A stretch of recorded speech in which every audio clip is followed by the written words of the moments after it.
Hey, everybody, this is Nathan Artt with Executive Leadership Solutions. And to say I am excited today is certainly an understatement. I'm very blessed to have John Ortberg with us. So, welcome, John. Thank you so much for being here. Really good to be with you, Nathan. Thank you.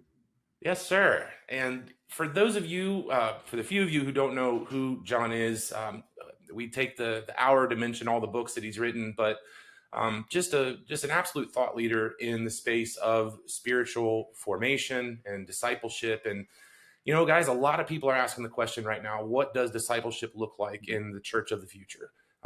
With the digital tools and all of the things that we have at our disposal, how can we make the gospel a more relevant part of people's lives? And what does spiritual formation really look like? And sometimes we spend so much time thinking about how we grow our church.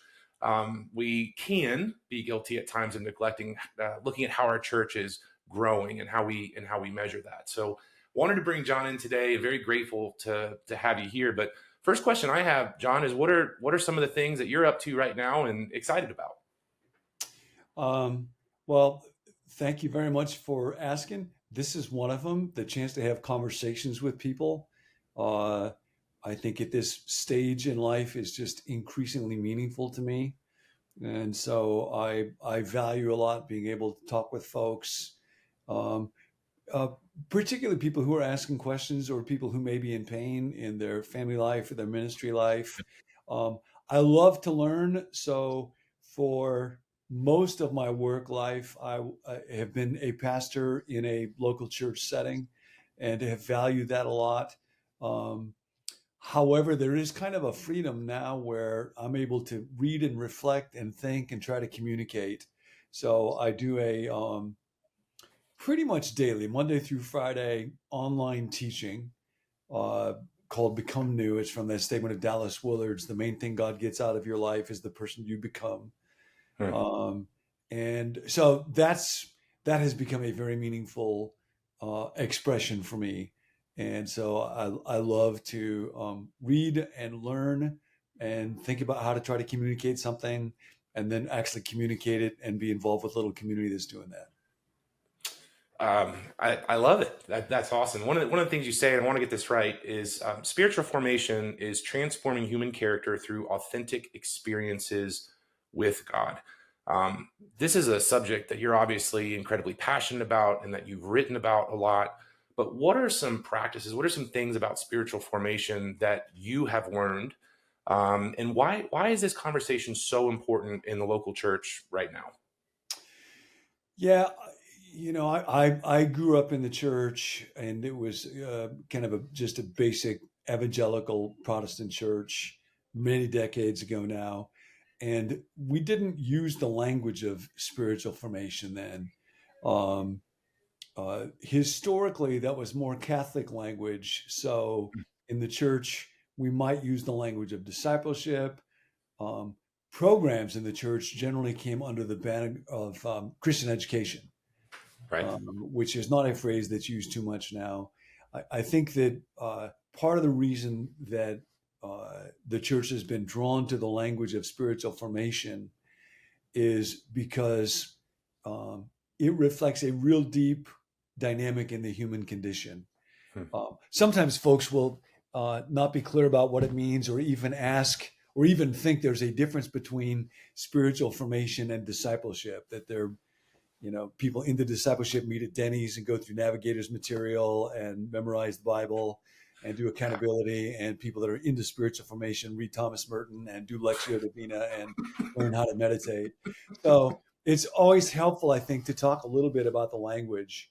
Okay. The idea of spiritual formation, best analogy that I know is there is an outer you, there is a physical you, you have a body, and it's being shaped or formed all the time by what you eat or don't eat, by how you exercise or don't, how you rest, by age, by gravity, for better or worse, intentionally or by accident. You are being formed in your physical life all the time. Hmm. And in a similar way, there is a spiritual you. That's a you that is not seen, it is not physical. Your thoughts, your perceptions, your desires, the choices that you make, your values, and that unseen spiritual you is being formed or shaped all the time by conversations that you have, by things that you watch, by social media, by movies, by books, um, for better or for worse, on purpose or by accident. Everybody receives a spiritual formation. Hmm. And it's important to be very clear on this, or else sometimes in churches, we can start to think that spiritual formation is an optional activity that just some folks who want to do extra credit pursue, or that are kind of introverted, introspective, Henry Nouwen reading kind of people. And then that other people are not into spiritual formation. The reality is, we are being spiritually formed every moment of our lives. Everybody is receiving a spiritual formation. And so a disciple is just somebody who has put Jesus in charge of their spiritual formation. And Christian spiritual formation is simply what happens to us when we live as a disciple of Jesus. Oh my gosh, that's incredible. One of the things that you said though about becoming, I think, and I'm guilty of this all the time, John, is I forget, my pastor put it this way, that we are not soldiers in God's army, we're children in God's family. Mm-hmm. And I, Enneagram 8, can get very focused on what I'm doing for God as Yeah. though he needs me, Mm-hmm. or what I'm learning about God. But I love that, because it's a different perspective to think that my greatest form of worship is becoming who he created me to be. Um, Yeah. And it is simply literally true. Um, what you will take into eternity is you. hmm, What you will take into eternity is the person that you have become. Your mind, your habits, your character, primarily. Life is mostly a journey of character formation. And I'm not going to take my resume, not going to take the churches with their attendance figures, um, uh, not going to take my accomplishments. The only thing I will take into eternity is me, the person that I have become. And if I get that wrong, that's a serious problem. And if I get that right, um, that's a great good. And part of what's really good in that is um, nobody out there needs to live in disappointment, hmm. because, and often people in ministry do, and feel like, man, I was never able to achieve this, or have that kind of ministry or that kind of church.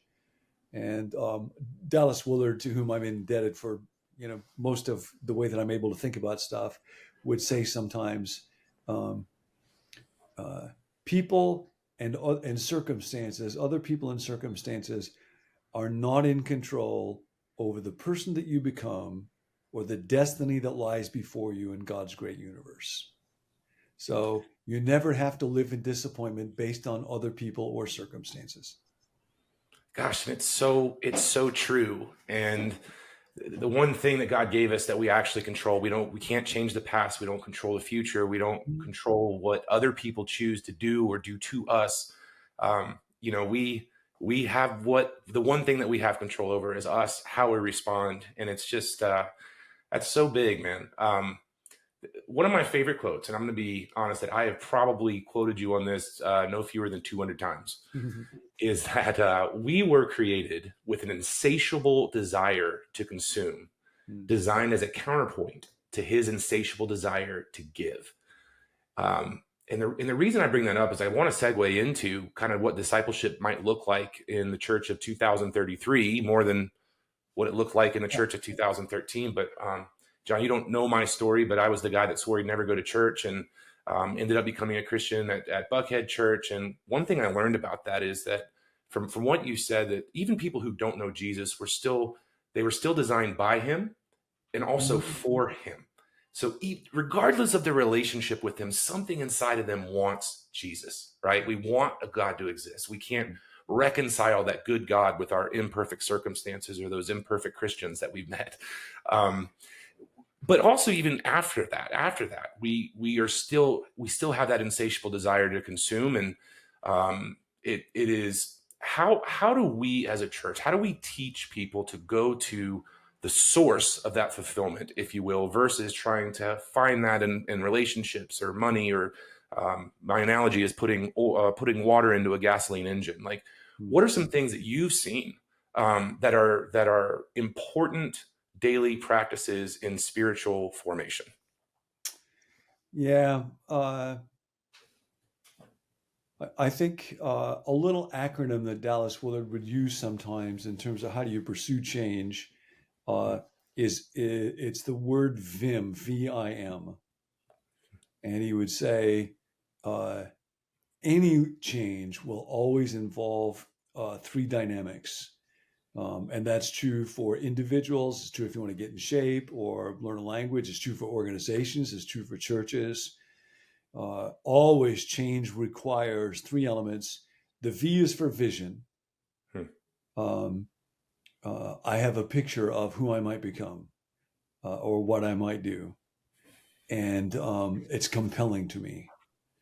And then the I is for intention, where I make a decision, I make a commitment. We never just drift into transformation. At some level, I decide I'm going to get in shape, or I'm going to uh, get my finances under control. I'm going to learn how to speak Spanish. I don't just sit around wondering, I wonder if someday I'll learn how to speak Spanish. Like, that's where the will comes in.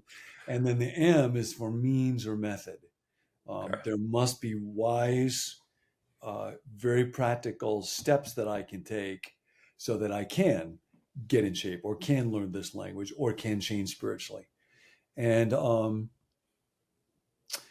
it's very important for those who are listening to us and thinking about churches uh, to kind of diagnose for themselves and the people in their church, where are we in terms of vision? Where are we in terms of intention? And where are we in terms of method? Um, uh, the mark of an effective vision is that it creates unforced desire. Hmm. And so a lot of what Jesus did was try to clarify or re-clarify people's vision for life in the kingdom of God. And that's why he's constantly saying, to what shall I compare the kingdom of God? It's like a guy who finds a treasure in a field, and in his great joy, he buries it, sells all that he's got. He uses examples of money, the pearl of great price. Why? Because everybody wants to be rich. And so money elicits unforced desire. And he Hmm. says, if you ever understand the kingdom, it will be that way with you. You will say, I've got to have that. That's now I know that the life that I most want is not ultimately available through money or sex or success or power or approval or safety or security. Only life together with God can bring that about.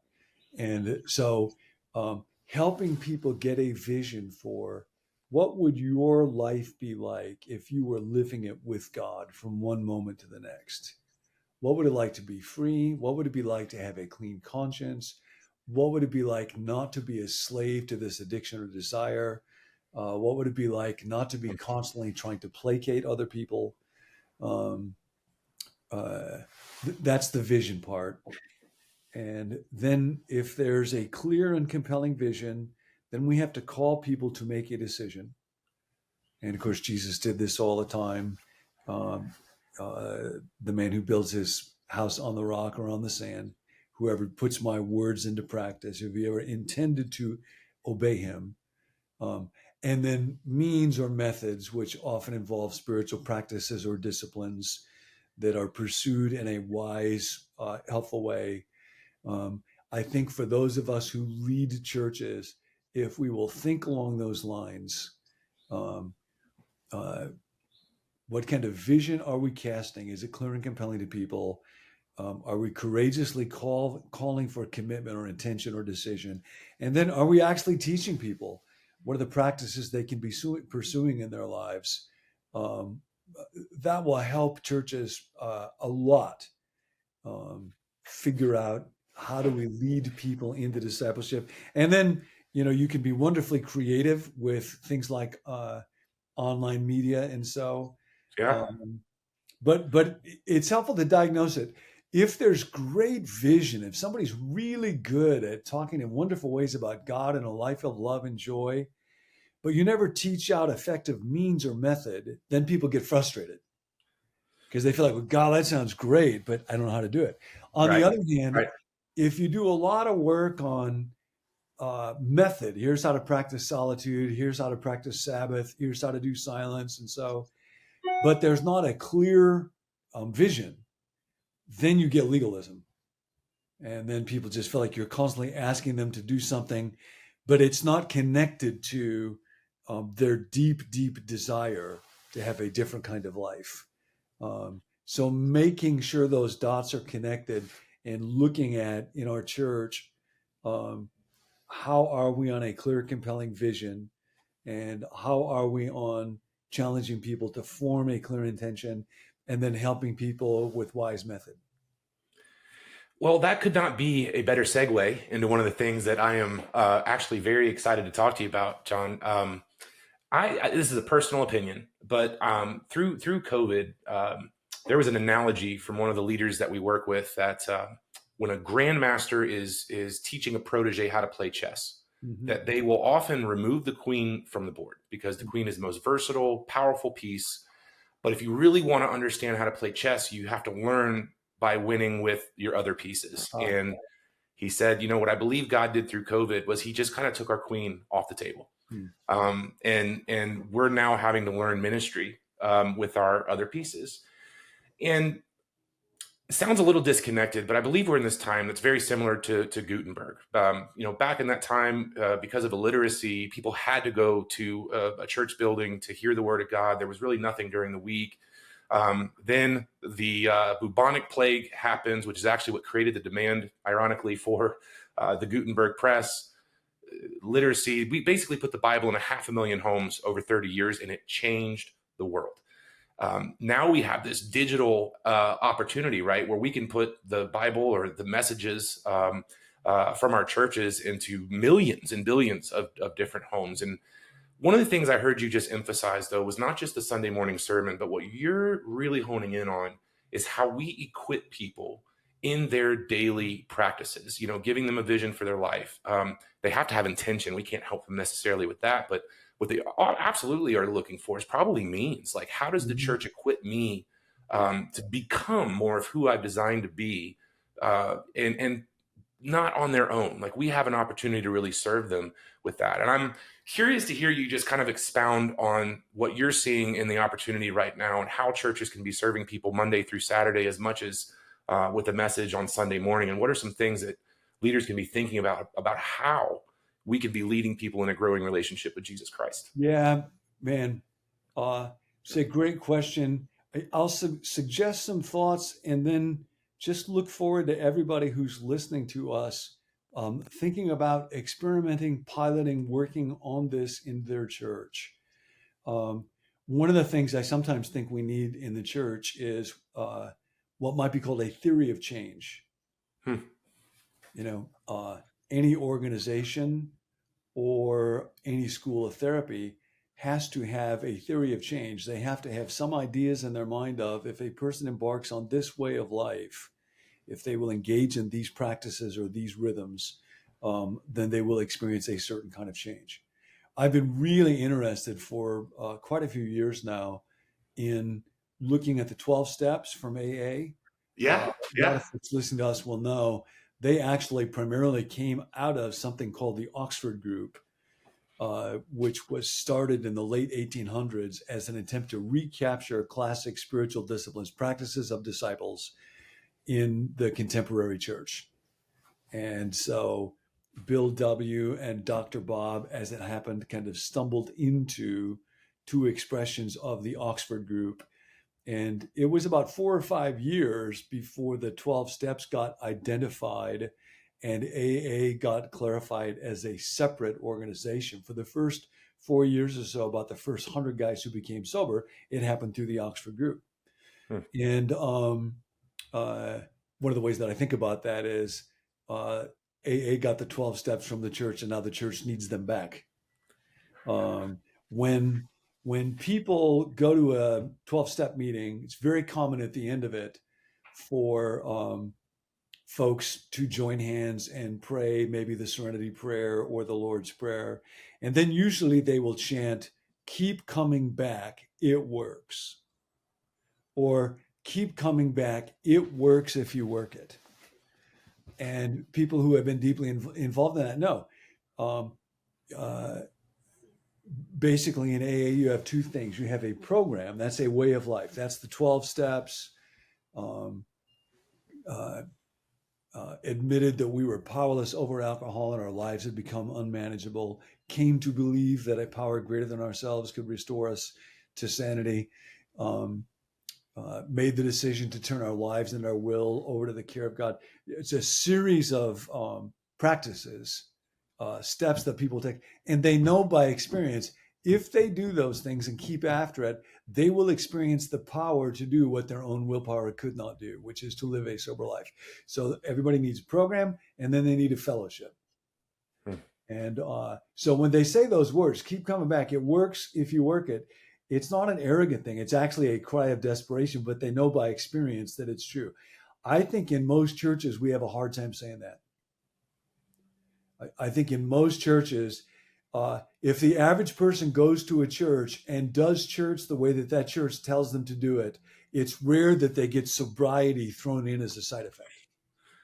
Sure. But in the Oxford group, that's what happened.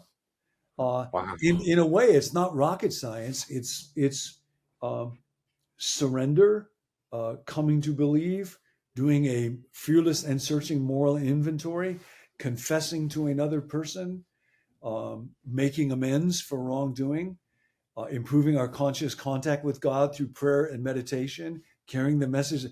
It's like these practices have been around for a long time. What's interesting is I think very often the church is most helpful when it exists in settings where there's a very stark contrast.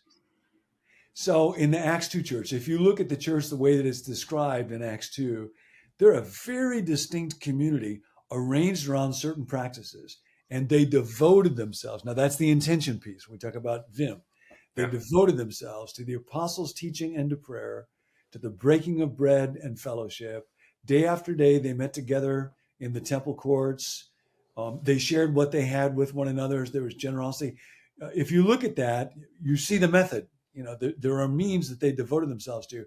Part of what made that so powerful was um, nobody did that unless they were quite intense in their willingness to pursue it. Sure. So their intention was very high. What happens then is, after 200 or 300 years, by the time of Constantine, Rome is now 50% plus Christian. But being a Christian, which once involved a transformational way of life that was very concrete, has mostly turned into just believing certain things, you know, or even professing. As long as you profess Jesus was divine, died on the cross, you're a Christian. So that's when Benedict and others start going out into the desert and looking for another way of life that had transforming power attached to it. And in our day, I think often if you go to prison, people who decide to follow Jesus in prison are entering into a way of life that is so different than the way of life that many around them, that it has the power to transform. You often find that amongst addicts. You often find it in parts of the world where the church is persecuted. House churches in China, um, uh, uh, they are embarking together on a way of life that is so clear and intentional and different than what is around them that it has a tremendous transforming power. I think a big challenge for church leaders in our day in America is that we still live in a culture that is more, where more people would claim to be Christians than not. And we have a hard time creating the program. And that kind of gets back to what you were saying before, Nathan, is like, nobody would think that they're going to be sober by going to one meeting a week on a Sunday morning for 60 minutes. Correct. They know it's going to take a program, and it's not legalistic, it's not mechanical, it's not arbitrary, um, but it must become their ultimate priority. And anything that would get in the way of that commitment, they know that they must die to. And they will be able to tell with each other when people are kind of playing around with it or skirting the edges of it. Um, I was with the Hazelland folks about a year ago, and one of the Okay. guys who works a lot in the AA community said, in that community, he'll be able to tell if somebody is there just to get their spouse off their back or because they're court ordered to, as opposed to if they're really working the program.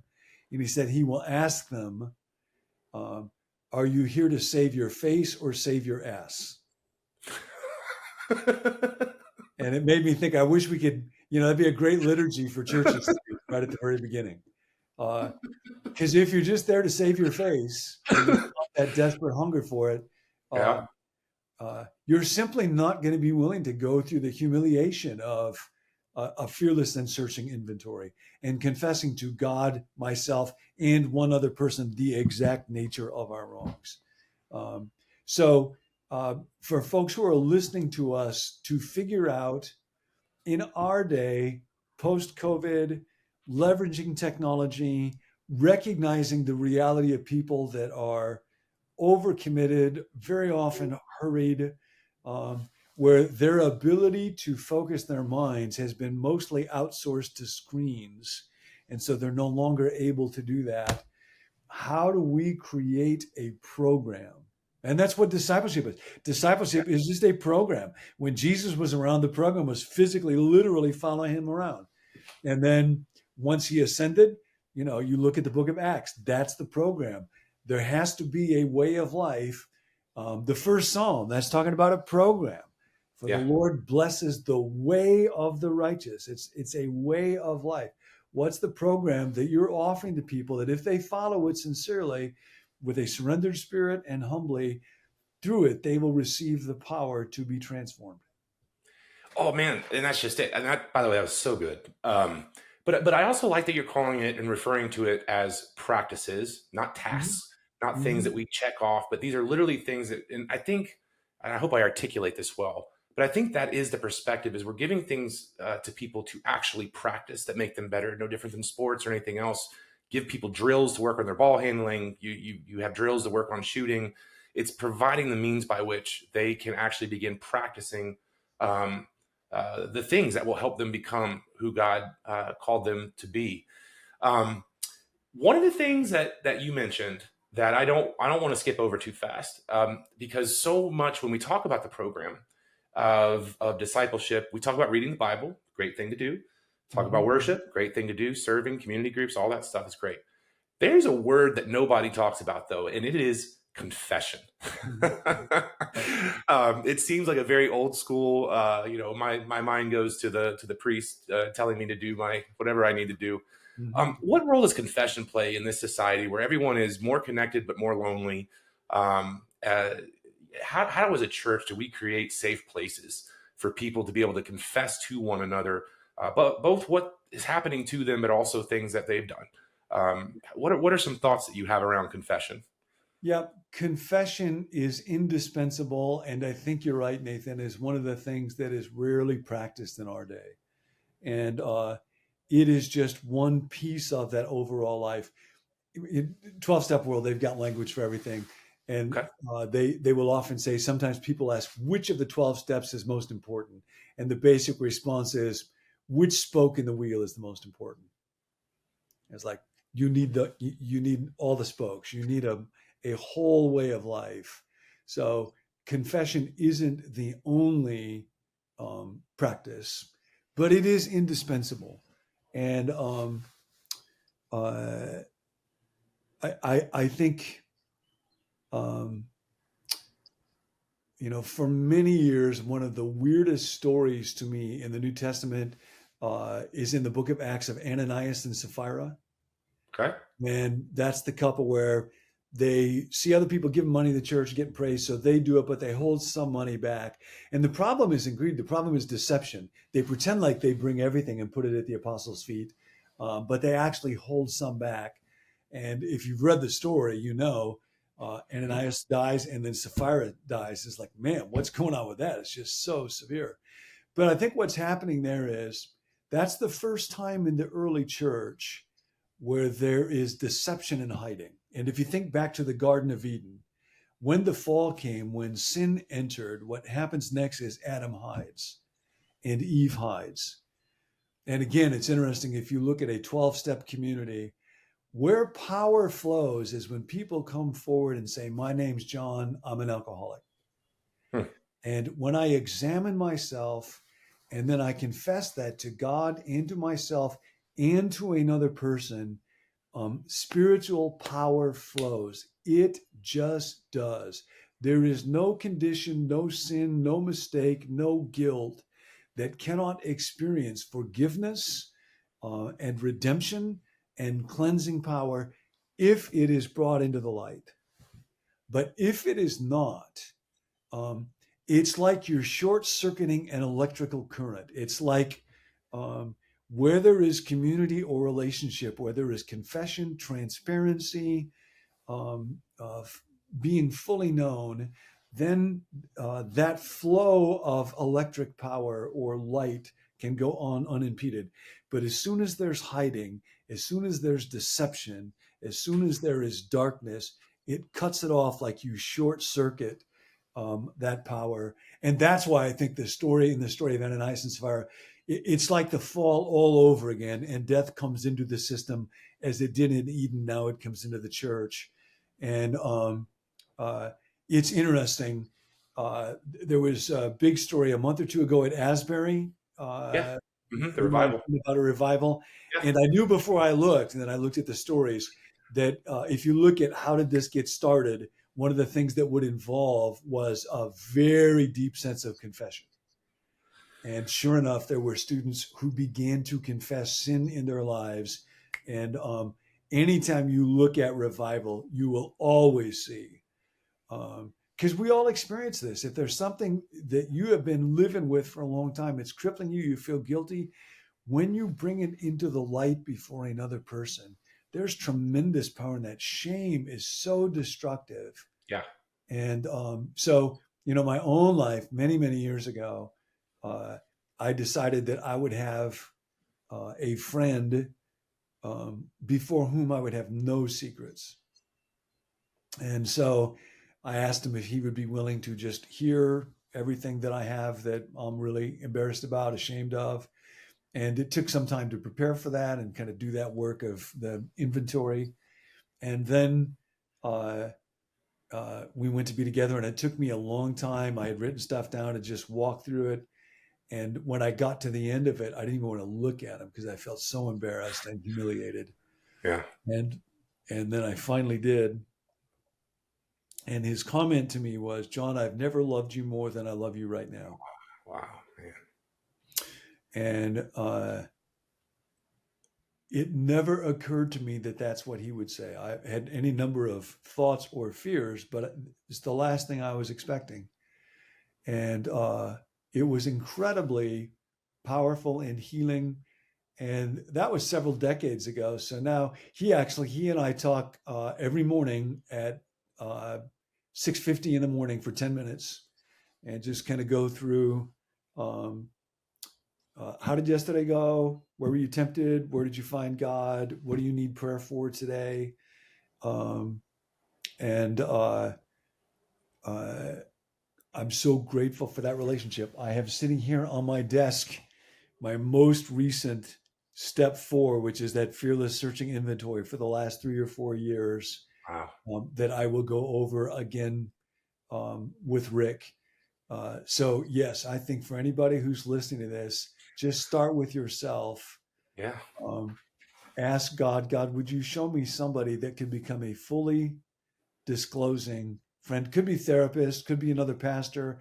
You want to make sure it's a person that's fully trustworthy, that they will keep confidence, that they will have a wise response. And so, but confession to God, to yourself, and fully to at least one other person, I believe is indispensable to spiritual health, and for a church to have a transparent appropriately non-coercive confessional church is indispensable for spiritual transformation. Well, I love that. And one of my favorite things, just in my own personal journey, looking at that story, is that shame teaches us that there is safety in anonymity. Yeah. Um, I read Psalm 41. There's a verse that says, God knows our every thought and every word before it rolls off our tongue. And I think the second thing that shame teaches us is that anonymity is even possible. but Yeah. it is interesting. And I think a lot of people think about digital engagement and they think of kind of Christian couch potatoes, sitting home from church. And, honestly, though, I think there's a lot of people coming out of the season, looking for hope and looking for things. And the reason they're engaging on a digital platform is just that safety component. They're kind of looking at God from behind the tree. And, I think one of the things I'd love to see in the church is we're so focused on getting people to a building. But how do we create safety for people? How do we create a safe space for people to know that they're fully seen and fully loved, which is obviously the greatest human hope? So yeah, I appreciate that, John. And I'm with you. Going back to the program side of things, and again, I just think that the church has this enormous opportunity. So much of the model of church has been based on, hey, if we can get you to this building, we can give you kind of the 4 next steps of things that you can do to assimilate. And what we're learning now is that attendance used to create engagement, but now really it's almost reversed, that people have to somewhat be engaged in order to get them to attend. What are some things that you think from a spiritual formation perspective? Because you haven't mentioned once, how many people we're trying to get on Sunday morning. Everything that you're talking about Yeah. really, to me, comes across as daily disciplines and practices. Yeah. What are some things that, just in your experience, that we could be thinking about doing digitally for people to help them develop a program for personal discipleship? Yeah. Well, certainly we need to teach people how to manage their digital lives. Hmm. John Mark Comer sometimes talks about we need to teach people digital asceticism. To be an ascetic is just football players are ascetic. Ascetics are people who enter into a life of training in order to receive power. So that's where you just engage your life around certain activities to receive the power to do what you can't do right now. Musicians are ascetics in that sense. And the idea is, if I just drift along in my digital life the way that everybody else does, it's probably going to malform me in some ways. There's a historian at Stanford. I was just listening to a talk by him. I think it's Niles Ferguson recently. And he talks about how one of the characteristics of human nature is what he calls homophily. We tend to hang out with and like people who are like us. I want to be with people who look like me, talk like Yeah. me, believe like me. And birds of a feather flock together. So ironically, what happens then in social media, because you can connect with so many people, is you start connecting with people, and very quickly we self-segregate to be with people who are like us. And so if there is a group of people online and a topic comes up like gun control, climate change, Oh yeah. same-sex relationships, people begin to self-segregate very quickly into our side versus their side, red and blue. Conservatives will retweet conservative tweets. Progressives will retweet progressive tweets. And what happens then is we very quickly isolate ourselves into little echo chambers where we are only with people who are like us, and we will reinforce people who are not like us. So ironically, we think of technology as something that has the capacity now to connect the human race. It's actually making us more isolated and separated than ever before. And so, as a church, part of what that means is we have to be very careful and intentional about not simply allowing technology and social media to isolate us into our own little bubble. Another huge problem with technology is because it involves the curated self. I just want everybody else to see the best moments in my life. Sure. Great house, great marriage, great family, great job. So we will engage in what is sometimes now called compare and despair. And I was just reading right before coming on with you, fascinating book written by a philosopher named Clancy Martin called How Not to Kill Yourself. And he is somebody who writes very openly about his struggles with suicide over many, many, many years. And he says he has had to take himself off of social media literally as a matter of survival. So I think for us to teach people about uh, how do we engage with online technology and social media in a redemptive way. And there, I think it's extremely powerful. So, like my friend Rick and I um, talk to each other each day for 10 minutes. I have friends that I will text with to encourage each other. I'm now really kind of part of an online community. I just started teaching to maybe 20 or 30 people a couple of years ago, and it's been pretty under the radar, but it kind of keeps growing. And we often refer to ourselves as the fellowship of the withered hand, from that story where Jesus calls the guy with the withered hand to do the one thing he doesn't want to do, stretch it out, um, do the one thing you cannot do, reveal the one thing that you're most ashamed of and don't want to, and then the power of God is present. And so we kind of work with each other on how do we be present with each other? How do we learn? How do we share our stories? Um, how do we encourage each other? And it's become really kind of an online spiritual community for doing that. And then folks, um, we had one group of folks say, I want to be a prayer team on this. And so they meet daily, and people need prayer about real deep stuff. And so they will pray for them. We will pray for them. So I think the potential for um, redemptive use of digital means for discipleship is enormous. And I think part of what we have kind of stumbled into by accident is I usually teach for about 10 minutes. There's something about a daily injection of teaching and thoughts that point people towards God, uh, um, where it's not real long, it's about 10 minutes. Yeah. There'll pretty much always be something that you can take into the day and do differently. Uh, and that kind of manna for today um, uh, is something that I think a lot of people find helpful. So finding ways to get out of the box that just says once a week and looks at what do people need once a minute, once an hour, once a day, Yeah. once a week, once a Yeah. year. How do we help make discipleship a whole life giving program? Well, John, I love that. And I think for the people listening, probably heard us talk about this, that the goal of this is not aggregate sermon consumption. It's truly Mhm. life change. And Yeah. and life is happening daily for people. And we spend so much time trying to get people to watch a sermon once a week. But my opinion is everything that you just said, being able to use digital tools in 5 to 10 minute increments, developing practices for people that we can follow. Let's lead people digitally through a spiritual formation process. Crossroads Church is someone we talked about a lot. Inside their app, they have 7 different practices. Ironically, the most used practice is prayer. They had 5 million Mm. answered. So you go online, you submit a prayer request, and people pray for you. They had 5 million answered prayers Oh, just that's great. last year Wow. through the app. And I love the focus shifting away from how many people watch my sermon to how do we meet people in their homes just Mhm. 5 to 10 minutes a day with the message of Jesus Christ, and help them be better fathers, better husbands, better wives, and I just love that, John. I think we're trying to figure out the digital community piece, but the cohort idea of 20 to 30 people being connected based on something they have in common, and praying for each other and encouraging each other. I mean, these are all things that we have those tools at our disposal now. Mhm.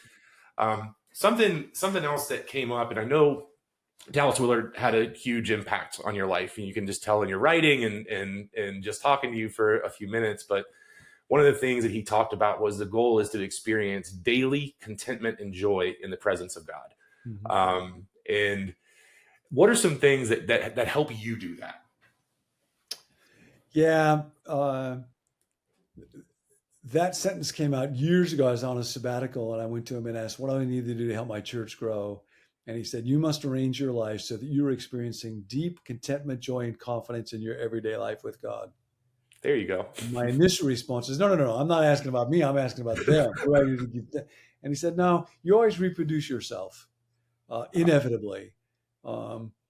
Starting with the people who are closest to you, they will look at how you live. And if there's a gap between what you say and how you live, they will always believe how you live, because that's what reflects our kind of mental map about how things are. And so that's where I have to start.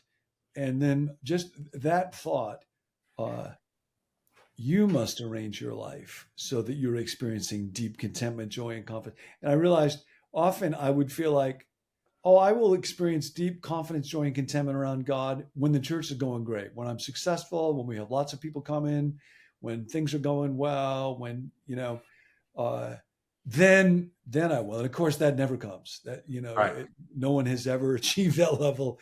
No one has ever succeeded themselves into deep joy.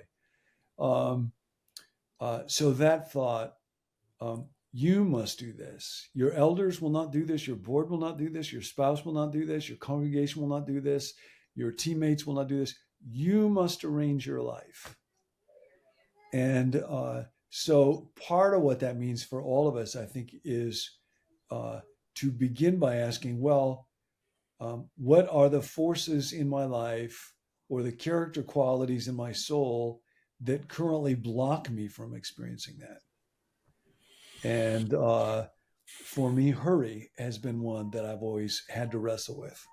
And so that means I need to arrange my life so that there's adequate solitude, and so that I'm getting adequate rest, and so that I find ways to practice slowing, to talk slow, to drive slow periodically, to get in the long line at the supermarket. I will often think in my own life about three words. A few years ago, I had a really bad day and a really good day, and I was trying to reflect what was the difference. And the three words that came up were free, surrendered, and unhurried. And Wow. I find if I can live with that kind of a spirit where there's freedom, there's not this constant sense of pressure and I have to grind this out, and then surrendered. Not my will, but yours be done. I don't have to have any outcome. I don't have to have any desire gratified. I don't have to get my will done. Surrendered, and then unhurried. I have plenty of time today to do what God wants me to do today.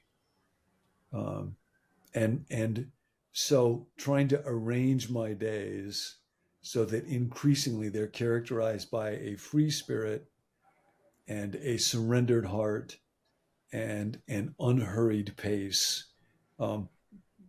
That's kind of at the core for me of living with deep contentment, joy, and confidence. Wow, that is incredible. I mean, especially right now. Yeah, the thing about achievement is the problem with it is that we're constantly moving the goalpost, right? Mm-hmm. Yeah. Where we never we never actually get to the end zone. And just going back to the idea of becoming, and that we're not doing this for God, but this is actually the work we get to do is His gift to us, not our gift to Him. I mean, it's. I needed to hear all of this though, so I appreciate that. I appreciate that a ton. As you're looking out right now and just seeing, you're obviously interacting with leaders and you're seeing things that are happening and things that are working. What are some of the things that you would encourage leaders right now coming out of a very, you mentioned the echo chambers. I do not envy a single lead pastor or executive pastor in the church in America today. I mean, they've had a tough go that can't make anybody happy. And coming out of a really tough time and trying to rebuild, what are some things from a spiritual healing perspective that you would encourage some of the leaders listening to this to be kind of focused on right now as they're trying to build the church back? For one, just embrace ministry in these days. This is a great time to be in ministry. people will sometimes talk as though we live in an unprecedented era. There's nothing new going on. You know, Sure. Spanish influenza 100 years ago killed a ton of people. The early church faced two epidemics that were wiping out a third or a fourth of entire cities. Yep. And political polarization and racism. We had a civil war 160 years ago that killed more people than all of our other wars combined. There's nothing going on now that has not gone on before, and God is not anxious about it. So I think if you're involved in ministry, to just embrace it. Embrace this is a great time to be involved in ministry. Stars always shine the brightest when the dark night is darkest. And so to say, I won't live under the tyranny of the attendance at our church determines my worth. There's going to be a season of learning and exploring. How do we gauge how effective we are? It's going to look different. We're going to pilot and experiment different ways that people will be growing. But I think to embrace this season with a spirit of freedom and joy, really lean into it. Be really glad and grateful that you're doing this. Experiment a ton in ministry, and then make sure you have a little band of friends, a little fellowship of the ring around you, because it can be so easy to get discouraged. And to have a couple of people who know you and love you that are cheering you on and say, every day matters. To give the best that you have in a non-neurotic way to God in his work, that matters, that counts. And so I would just encourage everybody who's listening to us, whatever you do, don't give up now. This is a fabulous time to be doing what you're doing. Thanks, Nathan. Yeah, I don't think that we were meant to do this alone. And I think a lot of being a lead pastor, and you can speak to this, is one of the loneliest positions, if not the loneliest position in ministry. It can be. But something that you just said, I think is so incredibly important is locking arms with a group of other people who are going through it, having a place where you can get together with people regularly, confess, and be okay with the idea that you're struggling, that things aren't going the way that you want them to. But we provided our cohorts for that reason, but it doesn't have to be with us. It's just, encourage people to find a community where they can be honest and authentic, and they're not that person's pastor. Is always, it's always a good place to be. So last thing I wanted to ask you, and it's totally off subject, but there was a comment in Soul Keeping you wrote that has just stuck with me. And it was, the soul I went into ministry to save was my own. Thinking that you had gone into ministry to save everyone else. I would just love to hear you expound upon that thought, because I have never been able to shake that statement, what it means to me. But yeah, I just love to hear you talk about that a little bit, if that's okay. Yeah, I think I'll think about Paul, in that great passage in 1 Corinthians 9, where he talks about in a race, everybody runs, only one gets the prize, run to win the prize. Everybody goes into training, and then Paul says, I do that, lest after preaching to others, I should be disqualified. And I think anytime I'm trying to help people out of my strength, I'm in trouble. Anytime my picture of life or ministry is, you're weak, I'm strong, you're kind of foolish, I'm kind of smart, I'm in deep trouble, because arrogance and pride just creep into the soul so quickly. And especially those of us that go into ministry or try to teach can be prone to that. And of course, in Jesus' day, it was the religious leaders that got into the most trouble because of this. And they were the ones that, if you ask them, what practice are you engaged, they would know. I fast twice a week and I tithe on everything. It's like, here's my devotional practices. But of course, their hearts were a million miles away from love, and their souls were dying, and they didn't even know it. So to start each day saying, I'm the needy one.